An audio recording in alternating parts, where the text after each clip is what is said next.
This is video 6 and the final video of this 6-part video assignment to make up for my Unit 1 study guide answers grade. Anyway, um, so we are on 1.4.1 and 1.4.1 and 1.4.2. And the question, this is a long question actually, so I might not be using BARD to check my answers. So this one asks, what are the different types of vaccines and how do they work to activate the immune system? So there are really just 4 different types of vaccines. So there's live attenuated, there's killed or inactivated, and then there's toxoid, which can also be considered killed or inactivated, and I'll explain that in a second. And there's also subunit and conjugate. Those might be 2 different ones, but they're similar, so I'll get to that. So live attenuated, they can be made, live attenuated vaccines can be made by passing the virus through a series of cell cultures or animal, usually chicken embryos, and they work by replicating just enough to provoke an immune response to protect against future infection, but not enough so that it'll actually cause the disease and the illness. Killed slash inactivated vaccines are created by inactivating the pathogen, usually through heat or chemicals such as formaldehyde or formalin or whatever, which destroys the pathogen's ability to replicate, but it keeps it intact so that the immune system will still recognize it and therefore be able to protect against it. Toxoid vaccines are made by inactivating the toxin that causes disease symptoms, which can be done through treatment with the chemical, such as formalin or formalin, whatever, or using heat and other methods, which is similar to inactivated vaccines, which is why I said it was similar earlier. And then subunit and conjugate vaccines, both of them contain only the pieces of the pathogen that they protect against. And so subunit vaccines, they isolate a specific protein from the pathogen and present it as an antigen on its own. And they can also be made through genetic engineering, and the result is a recombinant vaccine. And conjugate vaccines are made using pieces from the coats of bacteria, which are chemically linked to a protein, which is also similar to a recombinant vaccine. Oh, well, I guess I overestimated how long it was gonna be, because we're at 3 minutes right now. But let's just let's go to Bard. Yeah, shout out to Bard. Live. What are live attenuated vaccines? I know what they are, but let's see if Bard knows what they are. So he can expand on it. So they are a form of,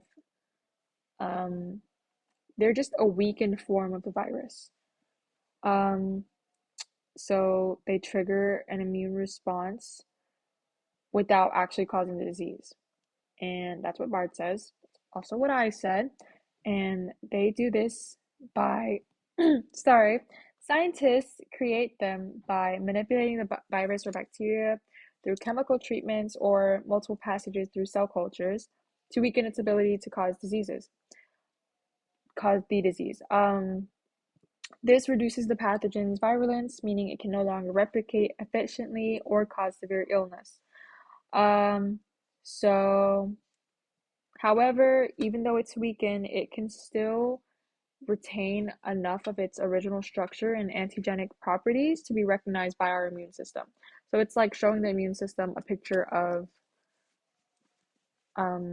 what it should protect against, even if it's like slightly altered. Immune system activation. So when we receive this vaccine, it'll trigger that pathogen, the weakened pathogen will trigger our immune system, which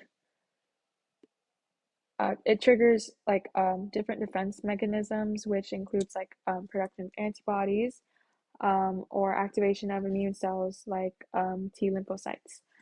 Um, Memory and protection. So this encounter with the weakened pathogen, it'll create a memory in our immune system, which means that if we do someday get exposed to the actual virulent version of the pathogen, then our immune system will be able to recognize it and then therefore neutralize it and uh, help us protect us from getting sick. Um, so the benefits is that this is long lasting and sometimes it's even lifelong. So it's strong and it's effective. And yeah, uh, we did take notes on this, so I'll just go back and read those notes in my notebook because yes, we took notes on this. Okay, so killed inactivated vaccines. These can't replicate at all. So it's inactivated. It's the like completely inactivated version of a pathogen, and they can't replicate at all. So they can't revert to a more virulent form. But they do remain intact so that our immune system can recognize it. However, they tend to provide a shorter protection than live vaccines, and they're more likely to require boosters to create long-term immunity. Uh, Toxoid vaccines, um, really not much here that I didn't already say in the actual study guide question answer, so I'm just gonna ask the same question here. So, what are toxoid vaccines? And while this is loading, I will tell you about killed and conjugate vaccines. Okay, never mind because it's also the same thing I put in the answer. But anyway, so toxoid vaccines are also powerful and they're not like a weakened version of the virus or the bacteria, but it's like they are detoxified. Well, that's what it's called. It's a detoxified version of the bacterial toxins. And so they work by taking the toxins and treating them with a chemical or heat process to destroy the harmful properties. And because it inactivates the toxin, it leaves behind a harmless version called a toxoid. So it just mimics the threat. So even though they have like no more toxicity, they still have the ability to mimic the structure and antigenic properties of the original toxin. And this is what allows them to be recognized by our immune system, even though they can't cause any more harm.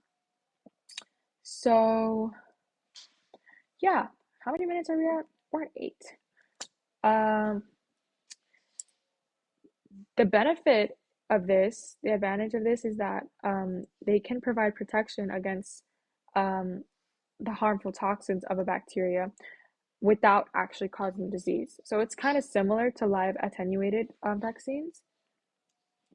Um, and this is especially beneficial for diseases in which the toxins specifically play a huge role in causing the illness.